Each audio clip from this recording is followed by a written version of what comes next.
Welcome to the calendar show. All right. Calendar show. For real, good to be here with you, Prabhu and Zach. Let's do our toasts. A toast to the Lords of Music, both dead and alive. Please guide us through our journey and be kind to us as we drink. Zach, who are you toasting to this week? Come back to me. Prabhu, who are you toasting to this week? Daron Malakian from System of a Down. I'm going to do Alex Lifeson from Rush. I got it. I'm going to do Dave Mustaine because I was listening to Megadeth. Symphony of Destruction. There we go. Well, cheers, fellas. All right. So, Prabhu, you sent us something to destroy us, or at least destroy me with my right hand and my timing. Is it the right hand or the left hand because of the pinky? I definitely think it's my pinky's just kind of had a cut in it for a couple days, so I hadn't really practiced what you sent us. But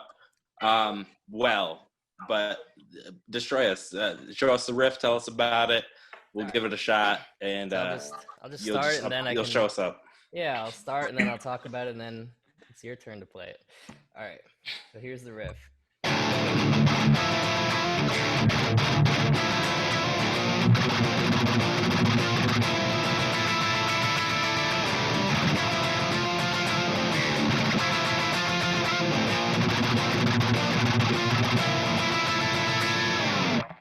That's the riff. Okay, so I'm about to eat shit. Did I kill it? You got it. I mean, you're halfway there. That's pretty Can much I it. give up? It's interesting. I was really curious. I was telling Zach about this. I'm really curious to see how you guys play it because I was like, I really want to see you guys play it like almost like a bluesy way because like the way you were playing it coming into it, I was like, I definitely felt like it was a Metallica song. So it's kind of cool because you were like down picking it. So you're like, and I was like, oh, that kind of hits hard. I like that. I like that. It's like, it's just like, like it should just go into.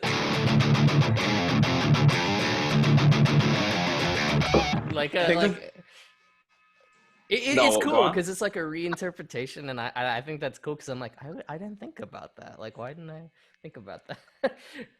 I think what was tricky for me, I can get the I can get like kind of the alternate picking, but the one that always gets me if like I'm actually like playing from the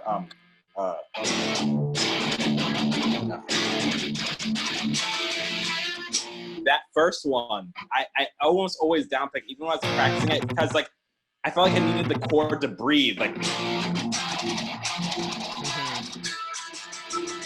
I'm playing way too fast.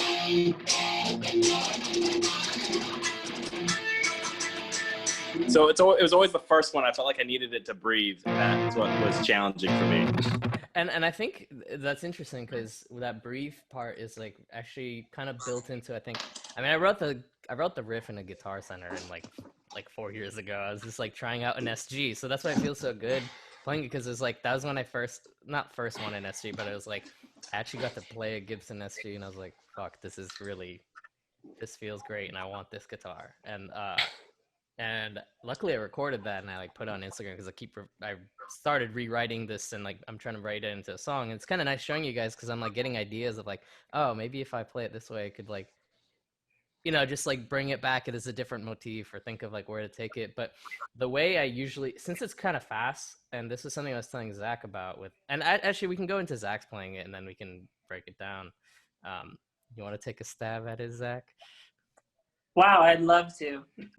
I'm gonna mute my mic so that the audio doesn't. Why don't you show me it like section by section, and then I'll just like try to do it. Oh wow! I literally Kano got it hard. I feel bad. Okay, let's do it.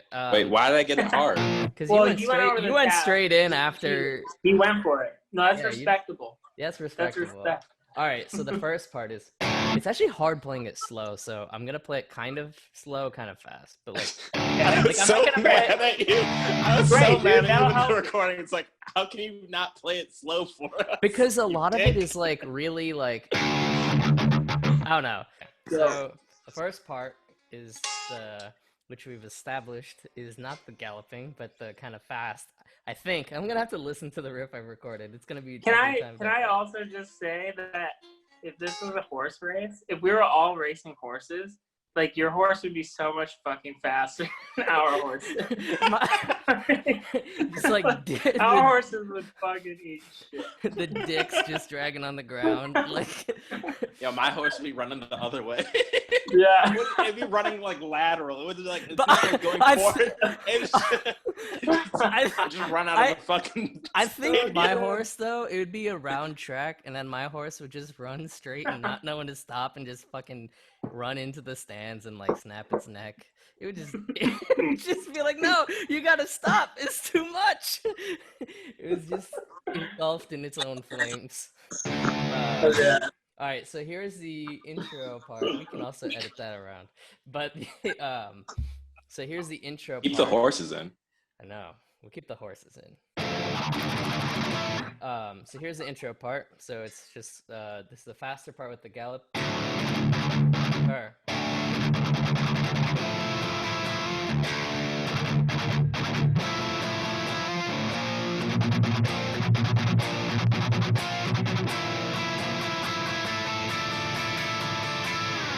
So the second part is very similar. It's just the same thing, but instead of the you're just doing a hammer-on.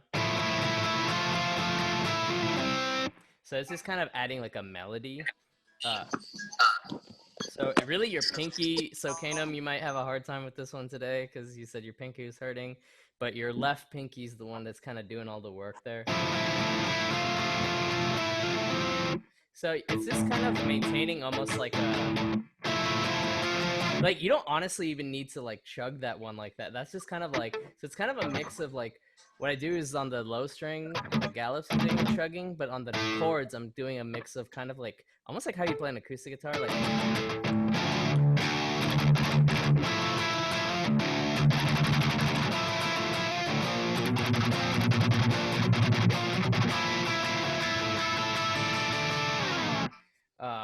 So that second part goes.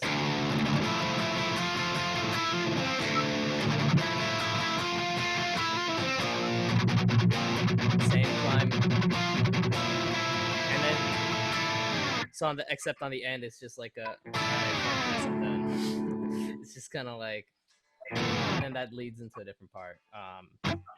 So yeah, the riff is I actually find it harder to play slow because the kind of what I think is part of the way I've been writing a lot of riffs is pushing myself to just that limit that I can play it, and then that's, and so if I can push it to like 200 BPM or 210 BPM, I'll do it at like 195, and like, or push it to like, if I can play it just barely at like 210, I'll just do a little bit slower, just because, so that actually to me adds a feel of the playing of like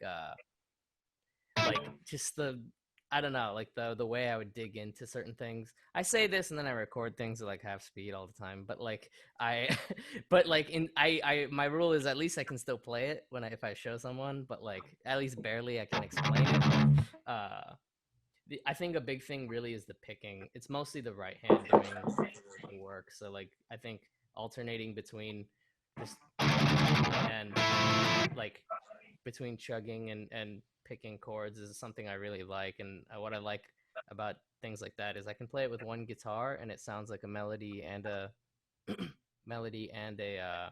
rhythm part, which was something we talked about in the last time we did one of these meetings. Is like, this is obviously very different than like Jimi Hendrix, but like that idea of like playing a, like if you would almost play like a blues song, like, or, I don't even know how to play like a blues song. I'm sure you guys could play that part like a, or something. Like, I'm sure you could play something in a blues way, but like just like kind of strangling a chord and just like climbing up a scale. I feel like that kind of thing just really, as one guitar player doing this, it fills it out. For sure. That's the riff. So that's yeah. So yeah, I mean, I definitely get those feels of like really kind of like testing those limits of both keep holding down like a rhythm section, but also like having like a melody to it, which I know is like it can be kind of challenging if you don't like do it well, if you don't think about it. And I think it's like one of those instances where I feel like it's well thought out, and it kind of you can I don't know, I got that like the sense of that like when I first like heard you play it, and when I first tried to play it, like it kept my interest. Like I talked about like I like being busy.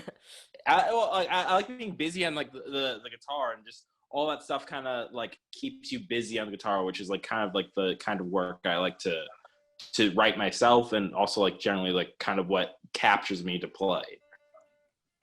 So yeah, and I'm glad because if I break that song down, even if I were to do it in a different arrangement, I could keep the melody like, and that could be a vocal part, or that could be a, and then I could change the guitar, and I think like what you're saying, like I kind of have thought about like if I can play it on acoustic guitar by myself and it can do a full unplugged version of a song, I think that's pretty cool, and that's like something I want to shoot for. Also, partially because I'm like, if I'm writing this without the thought of like a band or something, if I were to perform this with like backing tracks or do an acoustic version for like I don't know, a farmer's market or something, it's like I try to think of how I can rearrange the song with the least amount of use of a laptop or something like that. thank you for the awesome intro and the awesome riff. I know we got some other things. I know we're gonna get to talking probably about the axe effects today. I know Zach just got one. I know Prabhu's like the man on axe effects, so hopefully we get to that. But Well, I know Zach too. Zach's just been on an older one. True. That's true. I told Prabhu to get Yeah, he actually is the one who convinced me to switch to the Fractal. I didn't know that. Yeah. All right, so we're gonna get to that, but I know like kind of as a continuation of this riff, you had mentioned, and it's kind of goes back to Daron, who you toasted at the beginning. System of a Down and his playing, Daron's playing, kind of influenced this riff a little bit, you were saying, and kind of has been a big influence on you and your playing. So I know you recommended a couple things. I think you recommended what? Attack and what is it? Tension? Tentative. Tentative. Thank you. Sorry. Both are off the Hypnotize album. And the reason I also mentioned those is I could be like, yo, check out BYOB, but like, the song, like we all know the song. And like, yeah, if you doing a detailed listen would be probably different. Like when that John Mayer song you sent last time, I was like, oh, I know this song once I heard it. But then I was like, oh, I didn't pay attention to some of the intricacies. But what I like about those songs is they're not really like, when people think System of a Down, they think of like Chop Suey or BYOB or Toxicity, and I think with the songs like Attack too, they're I almost find them like hidden gems, and I'm like, yo, how did more people like this is to me a more defining song about because I'm like, this is crazy, like, because it's the heaviest I've heard them, I think, and I'm just like, this shit slaps. Wait, is it slap? Yeah, okay. That's what I was gonna say. I'm not from the slapping generation. I'm from the I can dig it. Not from that generation either, but I can dig it. But no, I felt like it was funny. Like I feel like I didn't ever really listen to all of Hypnotize, to be honest. I think probably there's Lost. Is it Lost in Hollywood that's on that one? Because I always get the last song in Mesmerize. So it's not Lost. It's Lonely Day that's on that one. Then right? That's the second to last song. I know the track listing. I've heard it too many times. No, fair enough. No, it's like I think because Hypnotize and Mesmerize were released at the same time, right? Yeah, they were. It was a double album. It was a double album. So what's so funny for me as someone that really enjoys System of a Down is that out of that whole album, it's just Lonely Day and Hypnotized I think I ever really listened to. Everything else, I was just like, I don't know. Let me just listen to Mesmerize, because like I like Question and Lost in Hollywood and all these other songs. So I took it as like when we brought up Attack and Tentative, it was like, okay, let me actually like listen to like this full album, but also like pay particular attention to these tracks. And I feel like that whole Hypnotized, especially compared to Mesmerize, and because it was a double album release, it felt very much like Light and Day of like, I feel like it's like Mesmerize is like who they showed they were, and then Hypnotize is just like, this is like actually like what we get down to in our spare time. Yeah, I'm definitely more of a Hypnotize person than Mesmerize. I mean, Mesmerize has like, I mean, it has the Soldier Side intro and BYOB, which just are very catchy, and I think Mesmerize definitely had some of the like kind of catchier, I guess traditionally catchier stuff, like but Hypnotize, I think the reason I like Hypnotize is even the dull moments are spaced out well. So like the first 5 songs, the reason I can name them all off is just because when I listen to it, I don't skip. I don't skip what the name them. Attack, Dreaming, Kill, Rock and Roll, then Hypnotize, and then it's Stealing Society, I think. And then it's Tentative. Okay, he might be a legitimate. He might be right. I'm gonna check this. He's not opposed. This is the real-time fact No, Stealing Society might be on real-time fact checking brought to you. Stealing Society might be on Mesmerized. That's the one. Stealing Society is number 5. And then Tentative. Then you got it. And then You Fig, and then Holy Mountains. And then Lonely Day. Nope. No. It's She's Like Heroin, then Lonely Day, and then Nope. Yeah, Holy Mountains is one before She's Like Heroin. Fuck. Okay. Trash. And then I failed. He doesn't even like System of a Down. I failed. I also have a weirdly photographic memory, so that's probably obviously not. You can't even remember vicinity of obscenity. Oh, vicinity of obscenity. Like the rest of society. Yeah, I mean, everyone remembers that song. Everyone. I know. Wait, and then Violent Pornography. No, that's another one. No, that's on Mesmerize. That's why I like Mesmerize more, probably. That's a good song. I think the thing with so like with Attack 2, the reason I chose those songs too with that intro riff that I was showing you, so that's part of an album I'm working on right now that I'm just trying to write like kind of fast, aggressive stuff, but also with not like, I don't know. I want it to be more emphasis on like fast and melodic kind of stuff rather than just like heavy for the sake of being heavy. And that's what I like about System Down, and like, I mean, their imagery too is something I really appreciate. So things like, I mean, Attack, it sets the tone of like George Bush, not the Iraq War, like the whole just craziness of everything with like just that intro riff. It's so hard. That's the other thing is a lot of System Down riffs, like it took me a while to learn, but then I was like, okay, these after a while were like, once you know how to like alt pick and stuff, I was like, these are fairly simpler riffs. Attack is still hard, and like I still like it's just like that intro is because it's. Wait, can I do it terribly first? I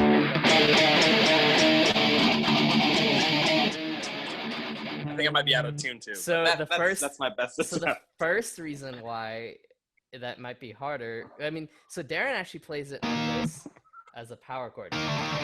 So not. So he doesn't actually play it that way. He plays it as on the 6th and 5th fret. So holy shit, that makes it so much easier. That makes it in a way easier, but in a way really hard, because I was watching him play live and he plays it because he doesn't go. It's not alt picking. It's like very intricate picking where he's going. So it's like starting on the 6th where you're going. So it's like a 6-5 and then sliding up and down. It's kind of like an ambulance almost. Like, go for it. And no, am I coming through? Am I bleeding through, or is it just no, my mic? That's just your guitar over the. Yeah.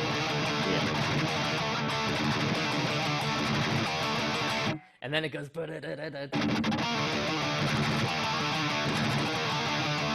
So it's like it's really hard because like if you play it up here.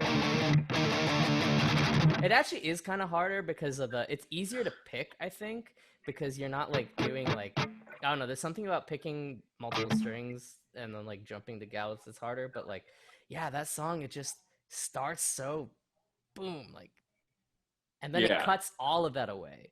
That's what I love about it, is that they're just boom, and then it's singing and it's pretty. No, Attack, I felt like it did the things that like you expect System to do. Like I feel like, you know, Chop Suey, the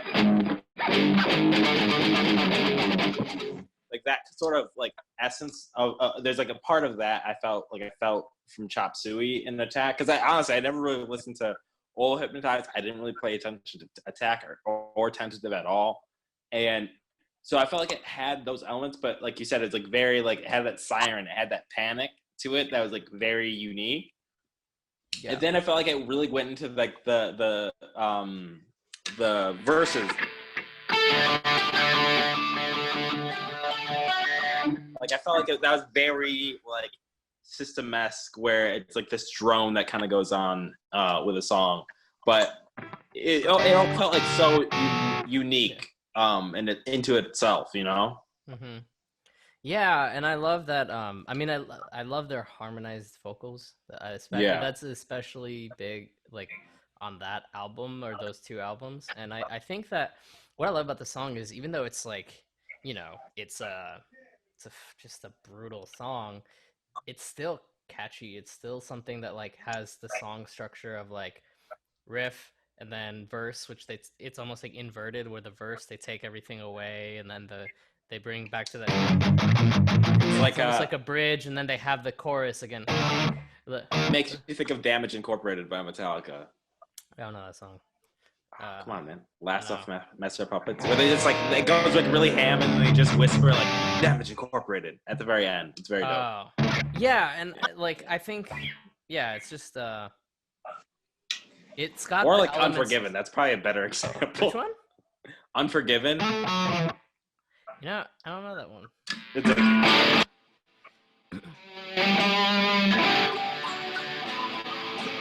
I'm messing it up.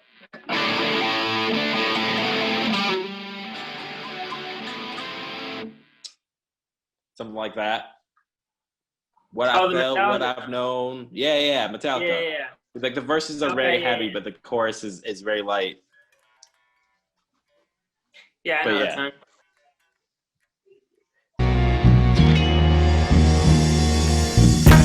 So, Zach, did you listen to the two songs? I listened to Attack, and I was like, oh my god. Actually, I have the same reaction to both. Like, they start with the riff, and I'm just like it's such a different world of guitar for me. Yeah. And I'm just kind of like just stepping into it. Like even just like from a technique perspective. Just because like I'm trying to learn like alternate taking riffs like that, and like what was the other song? Tentative? Is that what it's called? Tentative, yeah. Yeah, like that one started off and I was like, I'm learning this riff.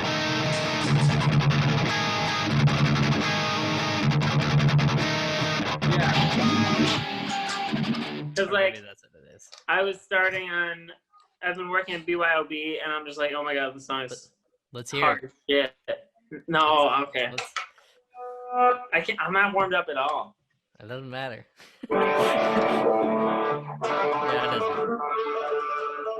Did he go underwater for you? Yeah, kind of. Under the sea, under the sea, under the sea, under the sea.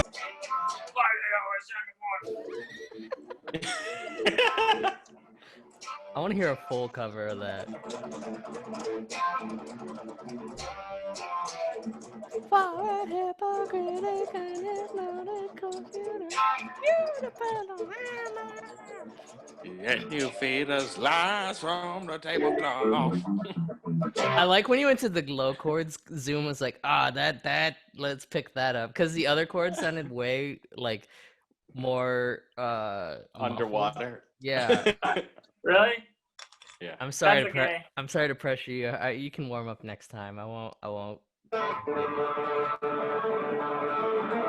Yeah, like but you played it great, and I think the big thing is that even though it's all alt pick, I think what matters a lot is playing it kind of with ease and not rushing. Because like what I like about the song, and I feel like you played it very relaxed and comfortably, and I think that matters a lot. Because even though it's like, you know, a song like Attack, which is like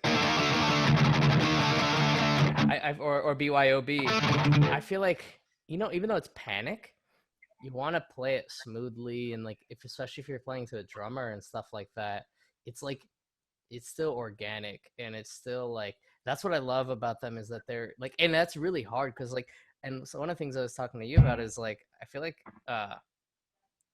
adding those little like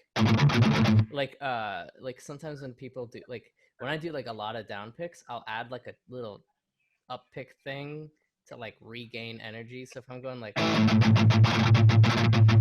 it actually sounds like a lot more to do, but it's almost like doing that is just like shaking it off, and I can like down pick more. Because otherwise down picking is like, I'm like, oh god, my hand, like tendonitis, and then I just do that, and it's like, oh, I can like, it's literally like stretching while playing.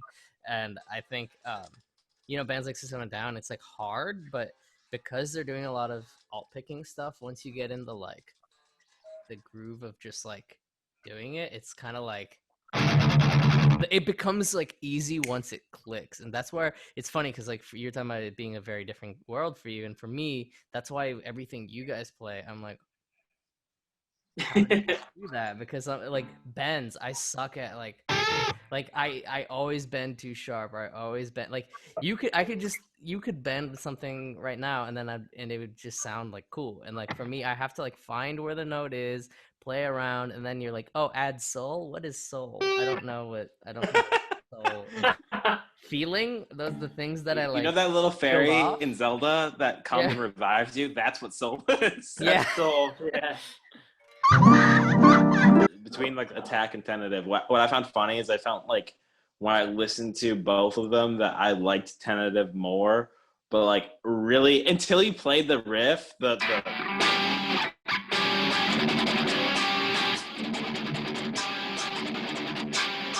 I completely forgot Tentative. But like originally when I listened to it, like I was like, I like Tentative more than Attack, but I can't remember Tentative as well at all. Yeah, and I think it's not. I mean, I think there is a reason it's probably not one of their bigger songs, but again, it's that state of panic that they even, and what they use how they use dissonant chords and like that, that riff. Like I was like, wait, is it?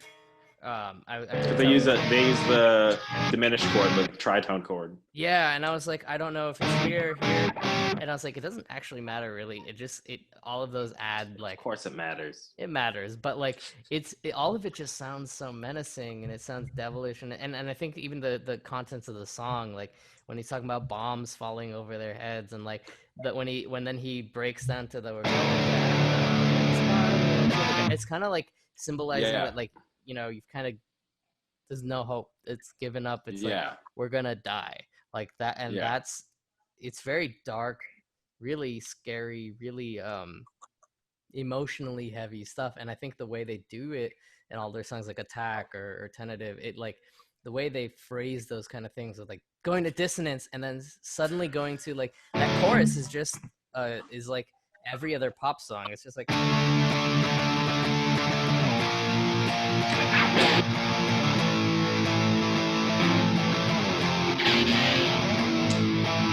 it's just very simple, like 4-chord kind of stuff, and like, but in the context of a bombastic metal song that's about people dying from warfare, it gives it this very different feel, and it makes it, I don't know, that's why I like that song. And it it's not one of their more like it's not like Chop Suey where you're gonna like hear it in like a bunch of different things and like ads or whatever, like viral videos and stuff like that. But that's something, those two songs definitely influenced my playing a lot, and like just also how I want to use guitar for certain imagery. For like I've been thinking about that now with like everything fucking 2020 bullshit, just like how in my mind it's just like the world is just like, or like just it's just like, oh god, like I feel like the best way to symbolize 2020 is just and so I find that funny because like I feel like my tendency for music has been to I've always listened to metal. I've always listened to like thrash metal, like I think since like ever since I played guitar, like it was always like music that I listened to and like learned to play. But I felt like I went away from that to go to more like just general. I mean, I've always like claimed to be like I'm into rock. Like that's the music I am into. I'm not necessarily a heavy metal person. I don't run away from it, but I wouldn't just consider myself that. But I feel like in these times I've like tended towards metal and heavy metal a lot more. That's what it is. Yeah, I mean, I remember think- Zach was going to say something. Was he? Oh yeah. Yeah, it's not related though, so I'll wait Oh. till. No, that was Get the just meaning gonna, out. I was just gonna confirm Kanum's feelings. So, I, would you like to I had a, segue this conversation, Zach? of course, I would love to. Segway. I have a repressed System of a Down memory. This is the very first song I heard by System of a Down was a song called Pizza Pie. It's called Do you know Chicken the song? Stew. It's called. Do you know it? Yeah, Chicken Stew. Do I know how Where to it's like- play it? Pizza pie, pizza pie. Yeah, it's like pepperoni, angry peppers, Yeah, I love that that song. Pepperoni, angry peppers,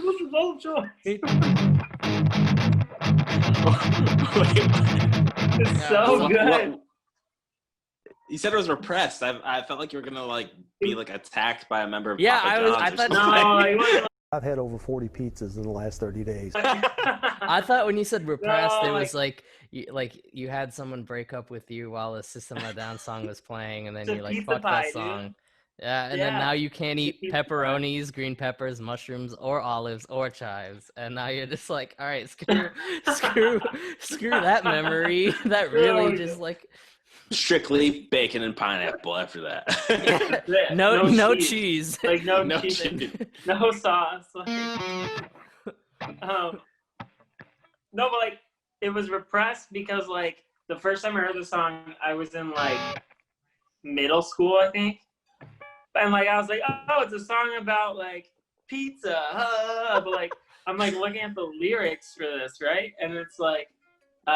What a splendid pie, pizza pie, every minute, every second, buy, like purchase. Like I never like realized that. And It's I a realized song the about song was about corporatism. like advertising. Yeah, about what? Corporate advertising and stuff. Consumerism. Yeah. Yeah, Oh, there's a giant spider. I gotta kill him. Get it? you gotta play some System of a Down while you kill him. Just like Play Spider. Yeah, you play. can you take a video of you killing the spider? Oh god, I don't know. Not for the recording. I don't know.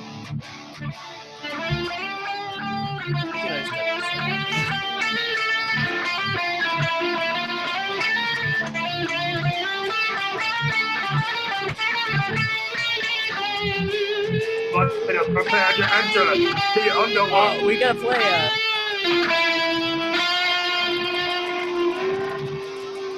I got him. They have a song called Spiders. They should just play Spiders. Yeah, that's why I just said, why don't you play Spider? A weirdly photographic memories. I thought you were just making a joke or In something. my head, in my head.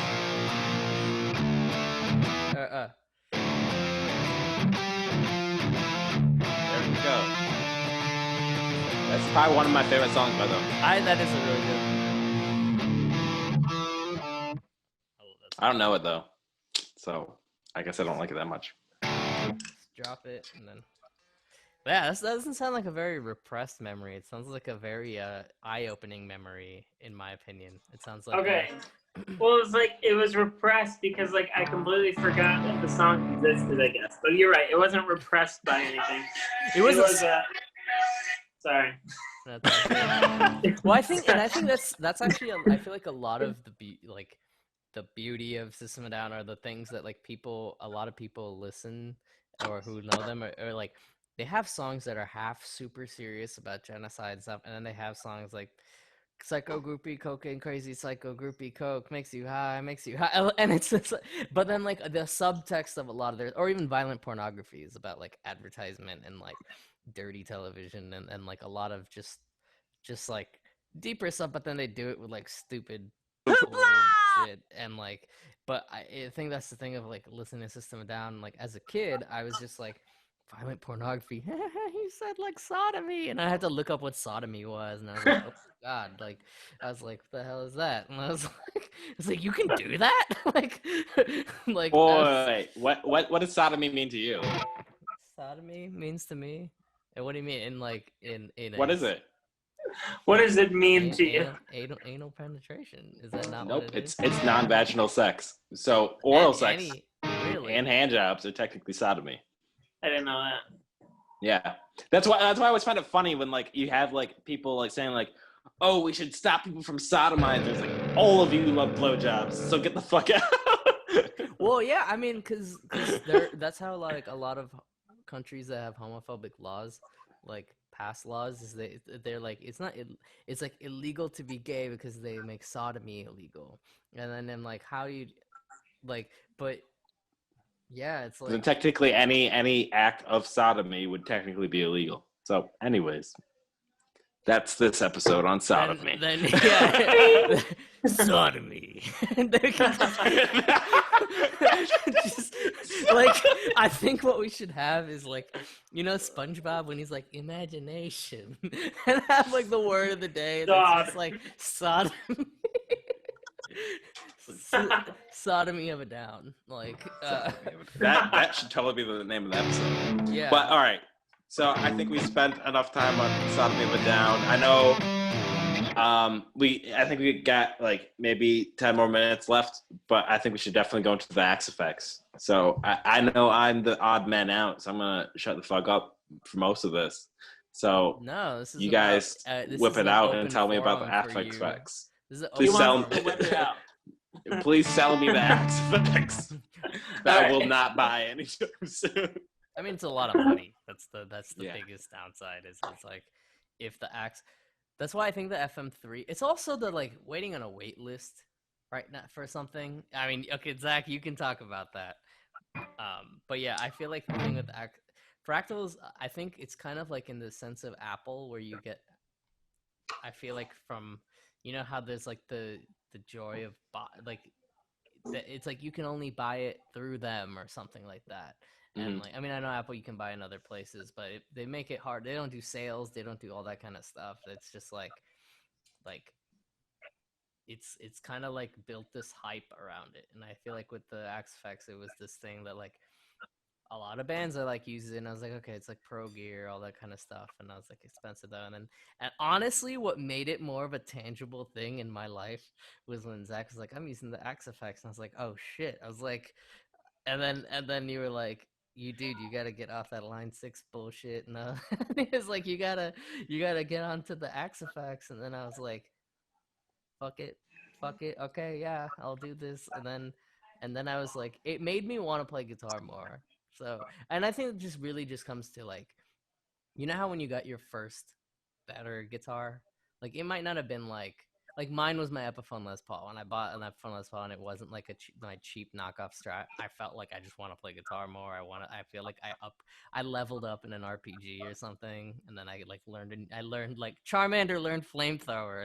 Charmander, and then I was like, okay, cool. I can like, this game just got way better, and like I feel like that's what buying this was. I was like, okay, I'm like $2,000 negative of where I was, and that's a lot of money, but I feel like it was good. So wait. So Zach, since you're the one that started all this hoopla, like, how did you end up with getting into kind of Axe Effects and Fractal equipment? Because like, for me, like all I hear this stuff is like secondhand from Prabhu. Apparently, I thought it was like Prabhu was like our Lord and Savior of Fractal, but it turns out, you know, no. You're our doomsday Jesus. He's like the president. I'm the henchman that like goes out and spreads the word.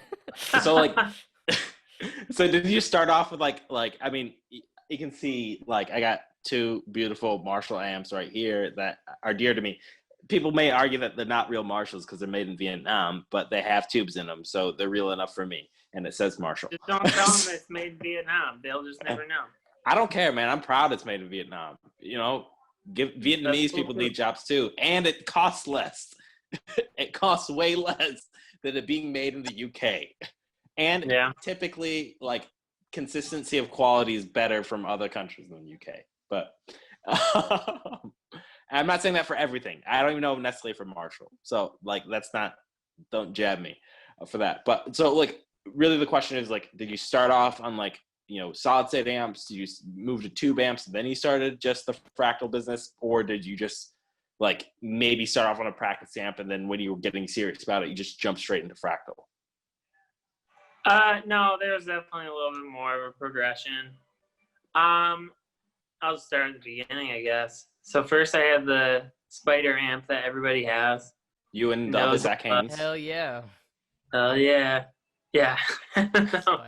That insane channel, man. That was just like... I was all about the Crunch channel, man. The That was red the actual good insane one. channel. But insane. The red insane. Yeah, the red insane.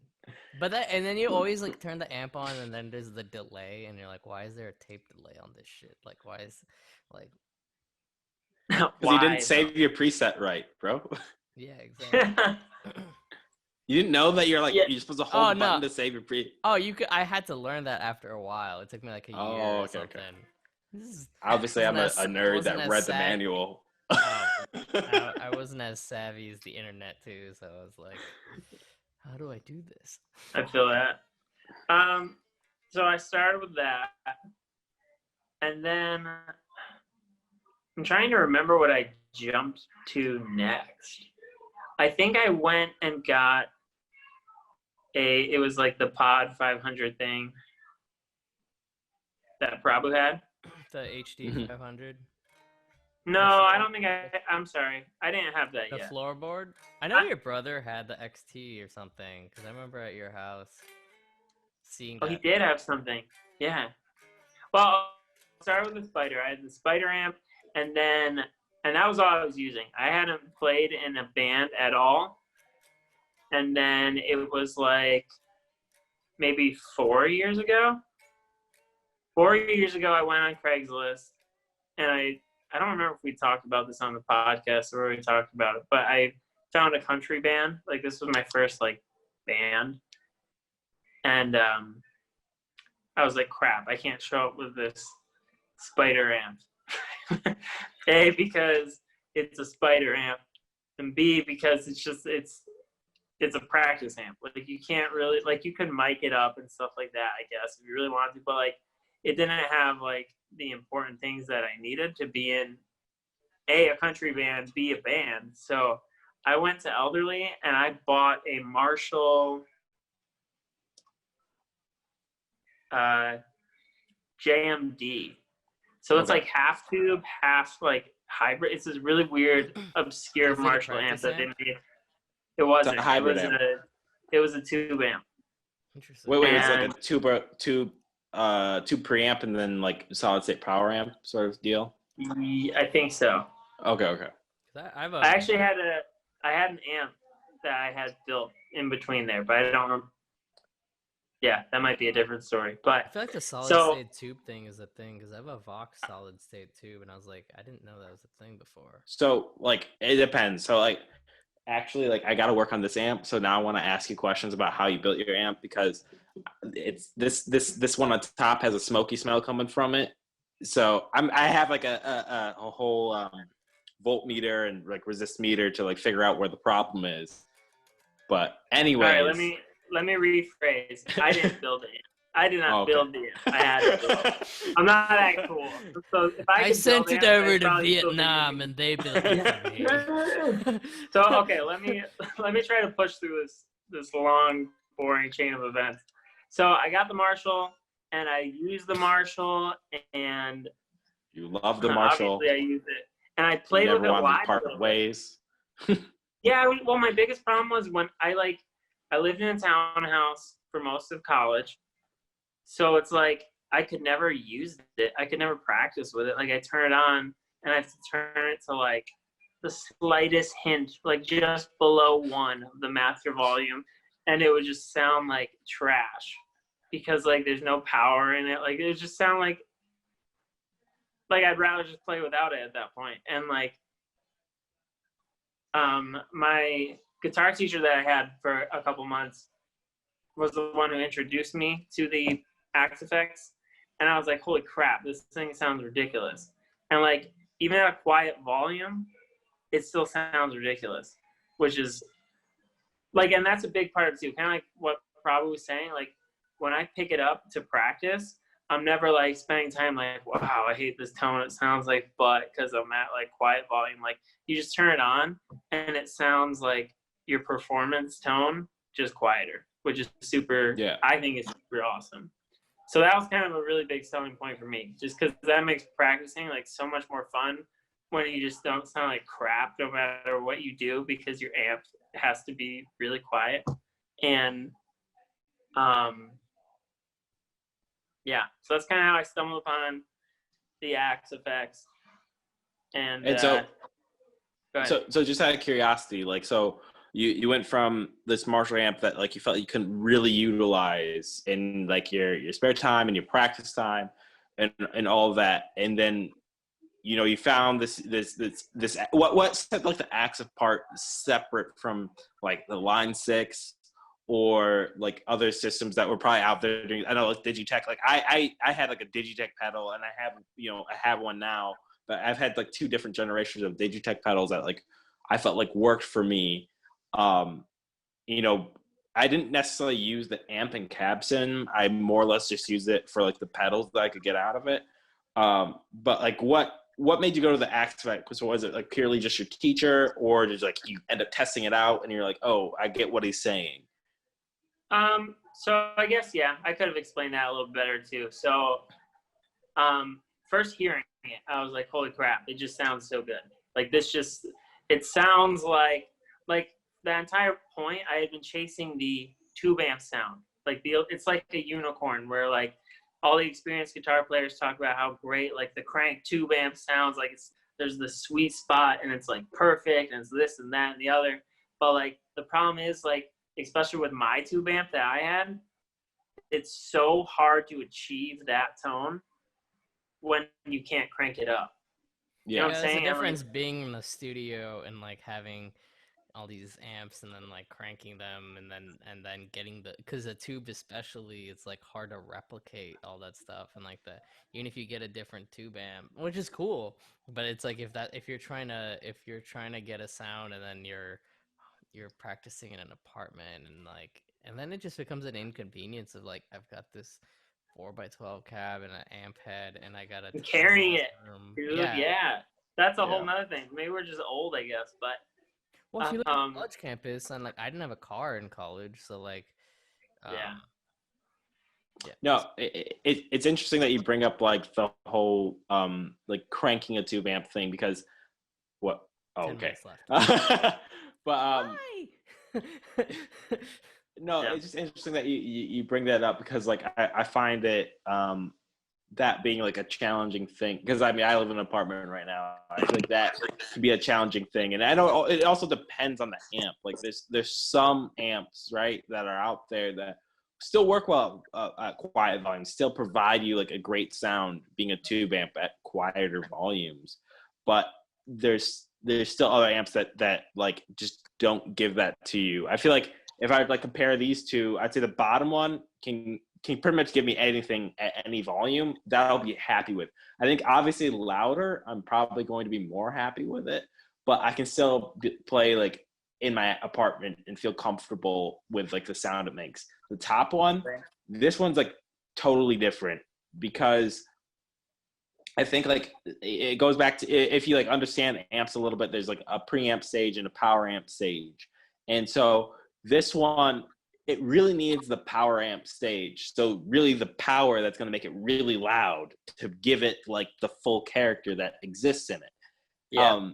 And I feel like, I don't know necessarily for like the Fractal stuff. I know with my Strymon Iridium, one of the comments that like kind of helped me pick that as a cab amp simulator was that a lot of the comments were like, it's almost like they bypass the power amp section as a requirement, so you get all the sound without necessarily needing to worry about like cranking an amp for that power amp section. I think that's generally what you get with a lot of the products that are you can play through headphones, or it's just amp cab sim that you can plug right into the PA. Yeah, I mean, and the gain staging is a lot more sophisticated in that you can do the correct, like this stuff is kind of crazy that it's emulating, like, there's a difference, I So think, between turning up the master volume on the amp block versus turning out the output volume or the output volume from the Axe effects, like the physical output volume that's the knob, because like one is just a clear, um, you know, just raise all the levels of clean what you're volume boost. yeah, clean volume Yeah. boost, whereas one is a tonal coloring, and so like it really changes how you perceive those, but it becomes a lot more it becomes a lot more convenient, especially like, I mean, I don't record crazy loud. I live in a townhome, and like um and I can record at night and stuff, and like but I can crank the amp but record at pretty low volumes, and like I can emulate all of that stuff while still playing at like a a decent volume, and like that's what I think you can do in other products. So like I used to have the Line 6, and I think the thing about it is just that Fractal, it's not that Fractal does it anything that there aren't other companies that do it, like like Neuro DSP and all that kind of stuff. Like there are other companies that do it well. I think just Fractal's been one of the companies that has done it on a different level for so long, and then you pay for that premium. Like like it's $2,000. It's a lot more, but I do feel like the tonal quality of like I can't speak for something like the Helix and stuff. Like the Helix looks really cool, and I've heard a lot of good stuff about the Helix and some of the newer stuff that's out. But I feel like when I switched from the $500 Line 6 to the Fractal, I felt like I'm not gonna spend time complaining about my guitar tone because I don't have the right to. Because like every guitarist that's way better than I am uses this shit, sounds great, and like I don't have this thing. It's like, oh, if I had this, I could be. It's like, no, like you've got a You very have nice it. thing. Yeah, you've got this really nice thing. If it sounds shitty, it's on you. Like that's Yeah. just and that kind of force me to focus on my playing and not just be like, oh god, like am I clipping in this, like am I clipping, why does this cab sound like trash, and like trying to navigate it's just like I didn't even build a preset for the first like 4 months. I just literally picked from the presets, like I sound great, I like this, I'm not gonna even get into picking preset, like building a preset right now. Let me learn from why this one sounds good when it was built by someone that clearly knew more than I did, and then now I understand how the amp blocks work a little better. Kind of to build on that too, like there's so many intricacies, and like all of the amps for the most part are responsive to like each of them. Like there's so many parameters. Like I don't think we're ever gonna know how to fully use the Axe effects, which is kind of like, okay, well, do you really need all those features? No, you don't. But like a big selling point for me with it too is that like there's amps in there that I will probably never stand next to. I will probably never smell these amps because they're just like so like obscure, like boutique amps, but like they've captured the tone. And if it isn't exactly like the tone, because I'll never actually hear it, it sounds like it's this obscure tone. Like there's just so many like amps in there, like the quintessential like JCM 800, that's like 2000 or whatever, or the Jubilee, that's like 2000. Like you get both of those, and it's in this little tiny computer thing for $2,000 plus like all these other amps. So like Yeah. you have all these amps, they're all dialed in to pretty dang close to the real thing. And like when I had the Line 6 pod, the Marshall tones in that were poop. Straight poop. Straight poop. They're bad, dude. They're awful. And like honestly, before buying this, I've tried like other Marshalls before, and a lot of it is like I couldn't crank them, you know what I mean? But like this is the first thing where I played it where it actually sounded like a Marshall. Does that make sense? Like it sounded like the tone on the records that I've heard where I'm like, this is a Marshall sound. Can I ask you a question? Because I feel like in general, from Line 6, I think to Digitech, because I have more experience with Digitech. I have the Strymon Iridium. Fractal has the Axe effects, And then obviously it's like a real Marshall. And I just want to nail it down to the JCM 800 because it's like a very like iconic Rage Against the Machines. I don't know why I only think of Slash. He started off on a JCM 800 because I know he's the Jubilee now mostly. It was like the modded JCM 800, which they have in the Fractal. Because they have like a bunch of things. It's like I have a bunch of Slash ones. I have to go to this one like bookmarked Wikipedia or wiki page that like has all the models explained. That I'm like a list, yeah. I still use the same 3. I use because I use like the same I like use the same JCM 800 thing. I use the Friedman, and then I use like I switch cabs. Yeah, I use the Mesa, man. Sodomy of a down. So we're talking about the Marshall tone. My question kind of was gearing towards, especially the JCM 800. I know, in general, like even with that amp naturally, like in its natural habitat, it can be a challenging amp. So like, I find it interesting when people like say like JCM 800 tone in other places isn't great. I know like that a lot of people end up boosting it with a tube screamer and stuff. So how do you guys handle like that amp in general? Like within the do you use a tube screamer within Fractal? Do you use an external one? How do you guys handle that amp? Everything in Fractal. Yeah, everything in Fractal. They have a tube screamer that, in my opinion, is identically responsive like the actual tube screamer. Mm-hmm. And so that's what you guys do? Do you set up the JCM 800, put a tube screamer in front in Fractal? Mm-hmm. You gotta do that tube screamer to gent, dude. I don't know. I don't remember if I've used the tube screamer with JCM 800. I've also just done a boost channel, so like had a second channel, so it would just boost like the lead volume and add a little bit more mid-range. So I was doing that for a little bit too. But you could. All right, last minute, Zach. That tube screamer. I know you. With the 800. So Zach, I know you use the ActFX Live. Probably use it more to record. Is that correct? I use it live, but it's just now I can't. It's not. But I do take it to brand practice. I use it live. Yeah. But your experience is mostly recording, Zach. Your experience is mostly live. What's your live setup like with the Fractal? Do you just go right into the PA and that's it? Yep. You just run an XLR into it. So simple as that. You show up, you step the stupid thing down, you plug the cord in, and you're good. Like it's stupid easy. Stupid question. Do you miss like having like an amp behind you also providing like an active sound? No. Okay. I don't.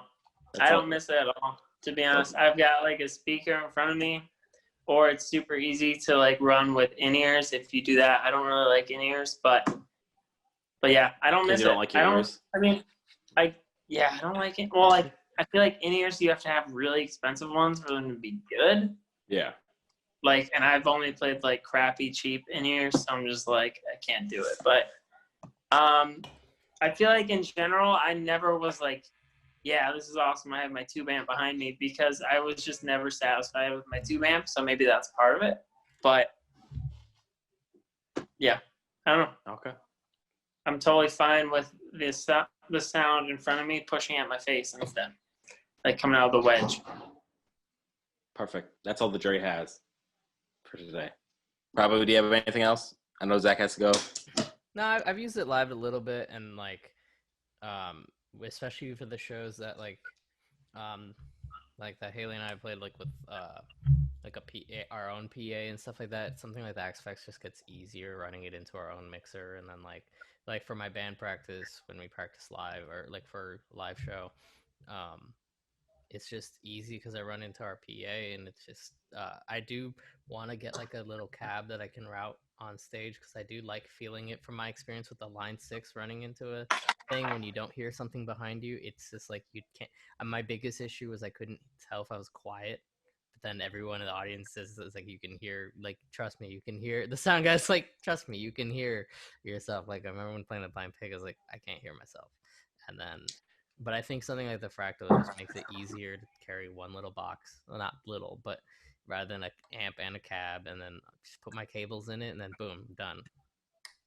Sounds good. Set down, plug in. On that note, you stand up and you watch the drummer struggle, set up all this crap. Right. And then next episode, Kanan will have his own Axe effects, right? No, I won't, man. I got my things. And on that note, I'll play you out, Zach. Good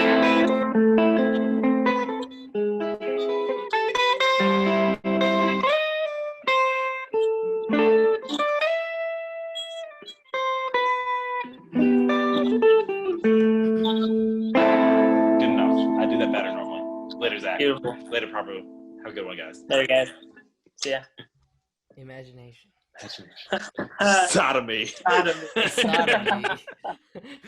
All right. That's this episode on Sodomy. Then